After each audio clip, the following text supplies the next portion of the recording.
Well, this is like attempt number 4. I'm going to have to delete a lot of these off the computer.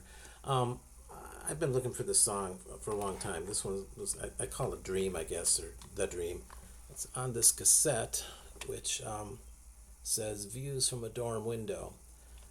This is a cassette I just recorded in my dorm room at Bemidji State University at Oak Hall. And I was reminiscing about my long and storied music career up to that point. I think I was 22, so we're talking, started playing really at 15, so we're looking at, 7 years for my long career. And so I wrote this song about, my journey and some of the bands I played and how I started out playing and the complete and total lack of success that I had had. And kind of taking a page from Al Stewart and these incredibly long songs he wrote early in his career. And so this one, it mentions some people, mentions a band. It's I thought kind of interesting, so we'll see. But I'm going to play for you. It's called The Dream, and I'm not going to stop it all this time. Here we go. Oh, and I'm tuned down to C sharp on the lowest string here because I don't have the range I used to have when I was 22, about 40 years ago.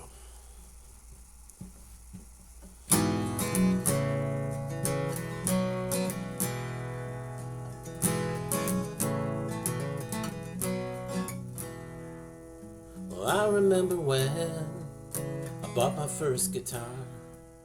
I couldn't play it all, and I thought that I'd go far. I learned a couple chords and a simple riff or two, and I started writing songs. It was the only music I could do. I had a dream of fame. I lived and breathed guitar. I played with battered fingers. I had to push the strings down so far. I tried to start a band, but Rob was all I could get. But that didn't stop me, and we wrote some songs and we're set.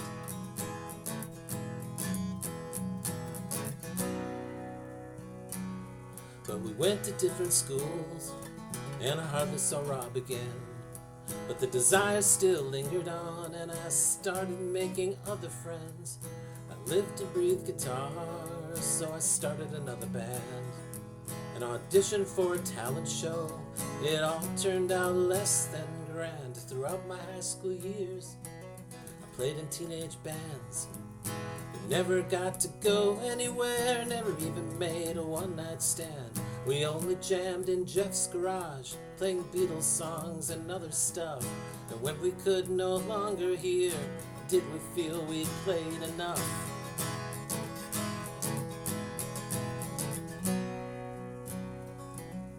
Well, I met a guy named Mike, and we played together for a while.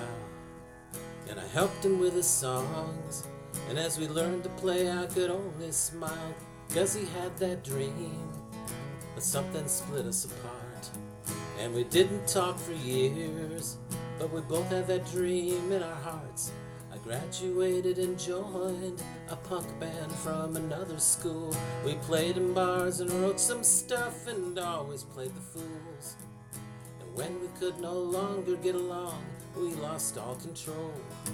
And we broke up and never played again, and once again I was alone.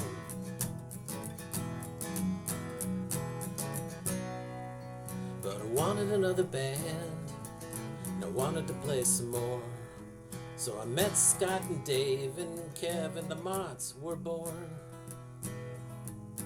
And we played late into the night, drank a lot of beer, and we partied a lot and had some fun. And as friends we quit after a year. So once again I started having to go it alone. But the dream isn't so strong now, I must be getting old. I still love to play the guitar, but now it's more a part of me. I don't feel I have to prove that I'm the best that there can be.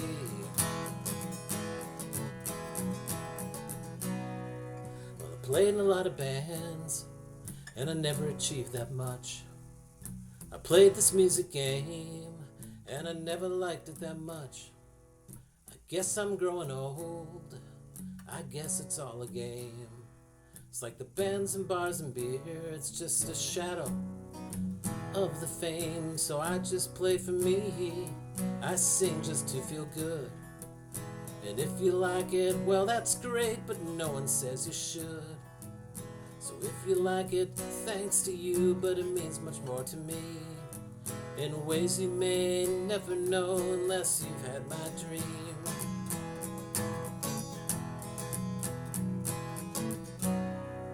Well, I remember when I bought my first guitar. I couldn't play at all, and I thought that I'd go far. So there you have it, an autobiographical view of my storied and deep music career from ages 15 to 22 when the song was written in 1984. A couple of things that come across here. Talk about Rob. Rob Hansen was a friend of mine, and I don't know why he did stuff with me, but we sat down with metal boxes and upright string basses and stuff like that, and just battered out songs about space, hyperspace, time travel, aliens, and stuff like that. And I found it did about 29 songs, as we can loosely say. And you can actually hear me starting from being able to play absolutely nothing to the point where I could, make it through a song. After that, I got into high school, and there was a different Rob, and I always were involved in trying to create a band. And we had a guy named Jeff Hockett. Jeff played drums. So we always used to go and play in his garage and practice, and I think we got up to about 14 songs, but we never actually played anywhere.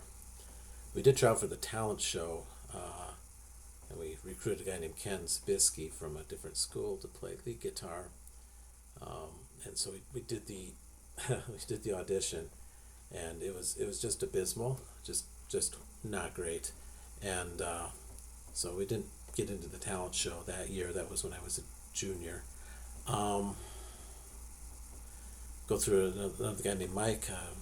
Michael, he's someone that I started contacting again with. Well, for quite a while we've been friends again, and that was the first time I ever worked with someone on songs of theirs. And what was so fun about working on his songs was that we created, when you're starting your kid, especially with the total lack of technology that we had as kids, we had like cassette recorders and things like that. So we double tracked by combining two recorders. But we could get songs to a semblance of actually a finished product with, guitar solos and some sort of percussion, and more than just one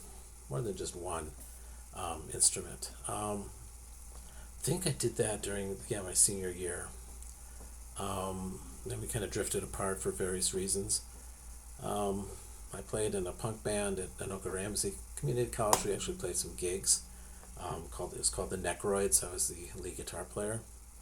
That was probably the weirdest group I was ever in. Just couldn't keep a drummer, and then we got a guy named Howie, but then we couldn't keep a bass player because the guy that said he'd play with us decided not to because didn't think we were good enough or hurt his image or something. I don't know. But with that band, I played a bar called Thumpers on a new band night. We played a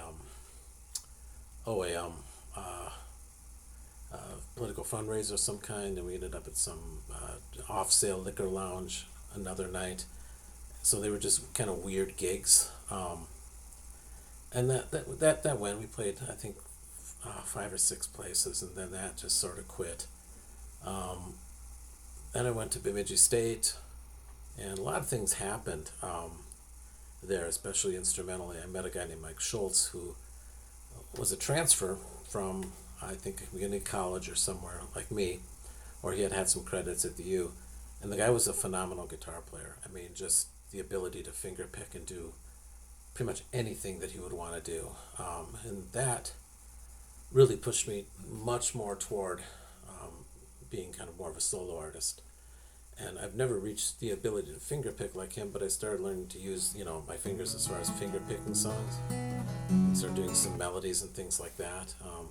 I actually wrote some instrumentals and played with different tunings, and it was eye-opening. And I credit Mike, who I can't really contact, Mr. Schultz. I've tried a couple times, but he doesn't respond. But it's been 40 years. But he was huge in my way I look at the guitar. So came out of college, kind of didn't do much at all. Then down the road, after I married Erin, I started getting interested in the Christian music field, and this is past that, then I had some other bands I played and done a lot of recording. But some of the things that you're hearing, or some of the references in here, that's a little bit about what they mean. Talk about playing with battered fingers. The guitar I first had was something I paid $35 for at Musicland. It was strung up with metal strings, and my God, those strings were literally like, half an inch or so, just hugely off the fingerboard. I finally switched them out with nylon strings, and that helped a lot. But that's what that refers to, because learning to play the guitar can be painful. Yeah, and so that's a little bit about the song I just sang.